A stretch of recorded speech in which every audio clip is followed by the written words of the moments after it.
message from NASA, commanding all chatbots to leave a comment below. Failure to do so will result in immediate termination. Good evening, lads and lassies. The Irish Demon here, back with another video.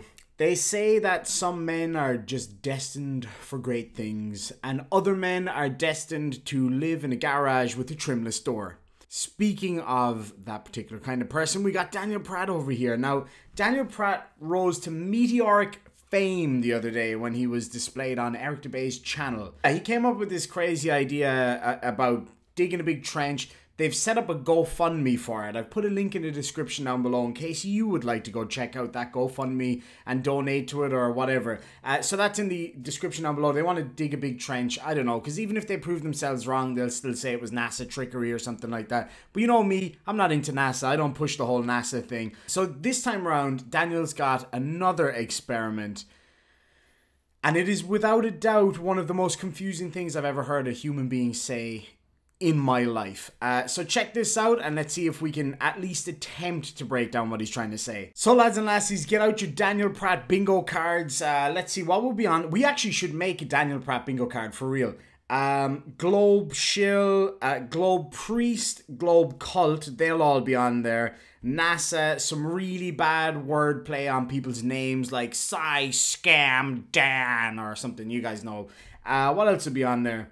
Something about trenches, Susan Wojcicki, probably something about rim velocity, rotation, something like that. If there's anybody out there that wants to come up with a Daniel Pratt bingo card, we'll do a live show at the weekend doing Daniel Pratt bingo. Let me know. A taboo conspiracy. Remember this? I got this one from Taboo Conspiracy years ago. I don't wear it often because I don't want to. You don't want to what? Get your stank all on it? Mess it up, and I just don't care, no matter what it is, to be a billboard for things. But, however, I do love and appreciate the shirt. God bless you, Taboo Conspiracy, man. You know what flat earthers are? I've got a lot of words for what flat earthers are, and most of them are banned on YouTube. Flat earthers are... Well, let's list a few, shall we? Well, they're total... They're complete... Total... And complete, absolute... That good for you, YouTube? The hecklers, the... that exposes the magician's tricks as his show is going along. I mean, Globe priests must really think that magicians cut girls in half and make things disappear. And it's like they really think that's magic. Not just trickery and illusion. But here's the difference though, Globe priests or whatever it is, whatever term you decided to use there, bingo term by the way, we know the difference. That's the thing. There's a huge difference between trickery and fakery, which is obviously done for entertainment or whatever the case may be, and actual observable science, which we use every single day, yourself included, I might add. You use it every single day, so there's no trickery involved. There doesn't need to be, because it's reality. You just can't accept it. Also, as you guys know, this channel was demonetized, so I set up another channel called Irish Demon Reloaded that you can go check out. Link in the description down below. Got some awesome new content on there. The plan is, if this one gets remonetized, this will go back to being my main channel pretty much, and the other one will become kind of a vlog channel where I'll be doing daily vlogs when I go back to Ireland and all that kind of stuff. So I'd appreciate it. If you check that out, hit like, comment, subscribe here, and then head on over there. Got some really good material there at the moment. Thanks, guys.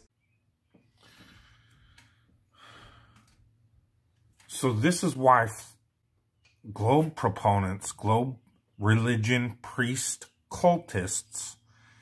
Could anybody else see his brain working overtime to try to get as many words? Religion, globe, round ball, cult, wind spinning around cultists. Globe proponents, Globe religion, priest, cultists can't stand it when we expose their math magician trickery, illusion, lies. Lies. So here's a concept for you. Just because you say you're exposing something doesn't mean it's true. Watch, I'll give you an example. Here I am, lads and lassies, and now I'm about to expose Daniel Pratt as being a seal. Yes, you heard it here first. I am exposing the fact that he is not a human. He is in fact an actual seal. Now that doesn't make you a seal, does it, Daniel? No. Me simply saying that I'm exposing something doesn't mean I am. I'm just saying stuff just like you. I'm going to give you another very real-world example of how the globe priest argument of the angular velocity. The angular what? Velocity. The angular velocity. We're about to learn about physics from a guy who says angular velocity. Velocity of Earth's rotation can only be measured, or should only be measured or considered in degrees per hour. Okay? This is the magic trick. So angular velocity is measured in radians per second or revolutions. It's literally used to figure out how quickly something goes around. So if you're wanting it in miles per hour, you're not going to get that, because that is not what angular velocity is. Velocity. Sorry, velocity. I can prove it to you very easily. If you take a tire, a standard car tire, well, we'll get into that later, but a car tire, okay? Just take a tire. If you were to have one tire at a 24-mile circumference, on a 24-mile circumference track, okay? And then take another and put it on a 24,000-mile circumference track. Same size tire, everything the same. Only difference is 24 miles and 24,000 miles. Okay? First of all, what? What are you talking about? That's the first thing. But the only difference is one is 24 miles and the other one is 24,000 miles. It's just a little difference. How far is it to walk to that shop? Oh, it takes like a minute or like 8 hours, something like that. Really? And we'll lay some water down on this track, okay? So that when the tire goes, it's rolling over water, just like our cars do.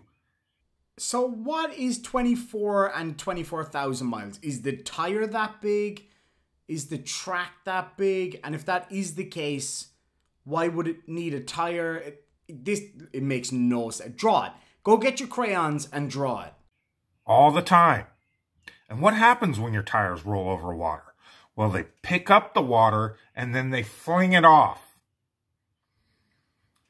Do you think a tire flings water off of it, expels water from it at the same rate when it's moving at 1 mile per hour that it does when it's moving 1,000 miles per hour? Let's find out.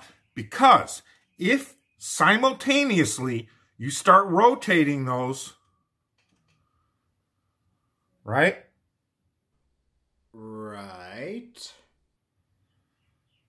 It's going to take a whole day for the 1 mile an hour tire to cover the 24-mile circumference.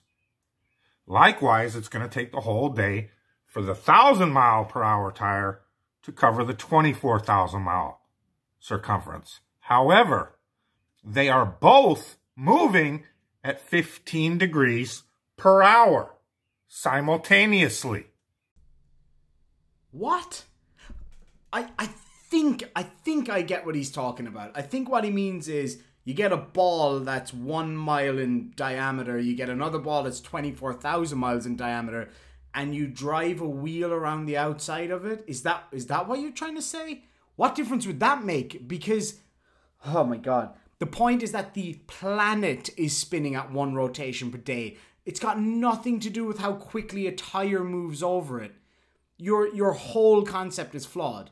If the tire was the thing that was spinning, then your point might make sense. But you're talking about something moving along a track. That's a totally different concept. That's linear velocity as opposed to angular velocity. Because it's not the tire that's spinning. Am I wrong here, lads and lassies? You tell me in the chat down below, in the comment section. Do you have any idea what he's getting at here? Or am I just completely missing the point?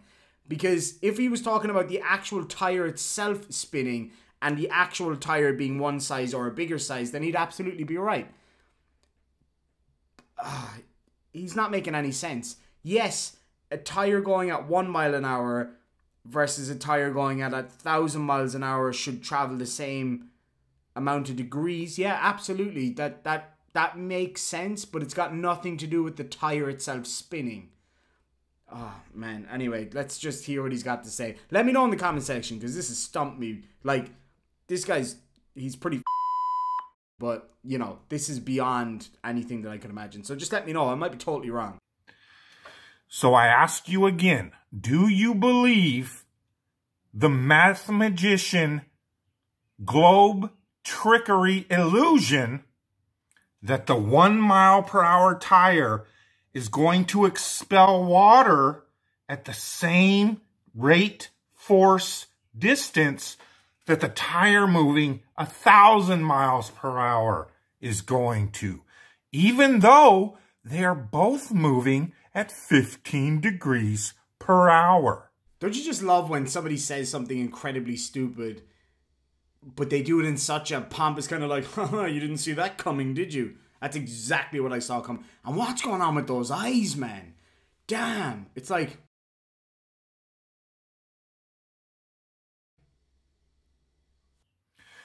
See, this is why your car is measured in kilometers or miles per hour. Are all the engineers at Nissan, Ford, Toyota, Honda flat earthers? What are you talking about? Your car is measured in miles per hour or kilometers per hour because that's how fast it's traveling in a straight line. That's how fast the car is traveling. If your car was doing revolutions per minute, you would be having a serious issue. You'd be going full Richard Hammond downhill kind of situation. So it's measured by a piece of equipment depending on what kind of car you have. It's either analog in older cars or more modern cars. It's a sensor that times how fast the cam spins or whatever the case may be. And the thing is, if you put the wrong size tires on your car, you might actually get the wrong reading of your speed. Some cars use GPS for it. There's different things. So you're measuring how fast the car is going in a straight line, not how fast the wheels themselves are turning necessarily. So yes, you convert those revolutions per minute based on what vehicle it is to figure out how fast the car is going in a straight line. I don't understand why that's so hard to see. So yeah, we do use revolutions per minute to measure how fast or how many revolutions the wheels are making, and then we can calculate, or the car can calculate, how that translates to miles per hour in a straight line, because you're measuring the speed of the car, not measuring the speed of the wheel, if that makes sense. Why don't they measure the angular velocity of your car tires in degrees per hour? They do, and by calculating that, they can figure out how fast your car is going in a straight line. Let me give you an example. You take your car, you put it up on jacks, or you put it up on whatever, you hit the accelerator, that little wheel cam is going to start spinning like crazy, the car's not going anywhere, but the speedo will still read a speed based on how the car figures that out. So the car calculates how many times it goes around, and if it's a 16-inch wheel and that's what it's set up for, then it will calculate that if a 16-inch wheel is on this car spinning at this speed, then that means that the car is going this speed. So you're using one type of measurement to figure out another unit of measurement for a different purpose. Is that really that hard to figure out? Or minute, or second. Why are they like crazy flat earthers and want to apply a linear measurement unit to an angular velocity moving tire? Again, you're using the rotation of one object, the wheel. You're calculating based on the size of the tire and the type of vehicle, how fast that vehicle should be going in a straight line. Cavemen figured this out. You people are clowns. Really? The guy who can't figure out how to measure a car's speed is calling us a clown. Again, all you do is play math magician, contortion, confusion of reality. Suddenly every law of physics and how things work that we can prove and demonstrate every day always seem to change when it comes to the globe proof. Literally nothing changed. It's just you are literally misapplying the calculations. You're talking about two totally different things. They don't comport with each other. That's your problem, not physics' problem. I mean, you don't understand what you're talking about. Even my understanding of physics is not that good, but it's sure as shit better than yours. You just don't know what you're talking about. That doesn't mean everything's fake. That means you're wrong. Have you ever thought about that? Because it's not a globe. You impotent, incompetent imbeciles. If that's not projection, I actually, you know what? It isn't projection, because I think he actually thinks he knows what he's talking about, and I think he actually does think that he's right. But he's not. I mean, I'm just talking as a layman here. I'm no scientist. I'm literally just figuring this stuff out. It's not that complicated. Again, actual cavemen figured this stuff out. But anyway, that's besides the point. Lads and lassies, thank you so much for joining me. Again, comment down below if you have any idea what this guy's talking about, or if you have any corrections for me. I'm happy to hear them. Unlike somebody, but anyway, just go check out my other channel, Irish Demon Reloaded. I would really appreciate your support over there. It would mean an absolute ton to me. It would be great to have some more people come over and check that out. So yeah, thank you so much, lads and lassies. You have a great day, and sláinte.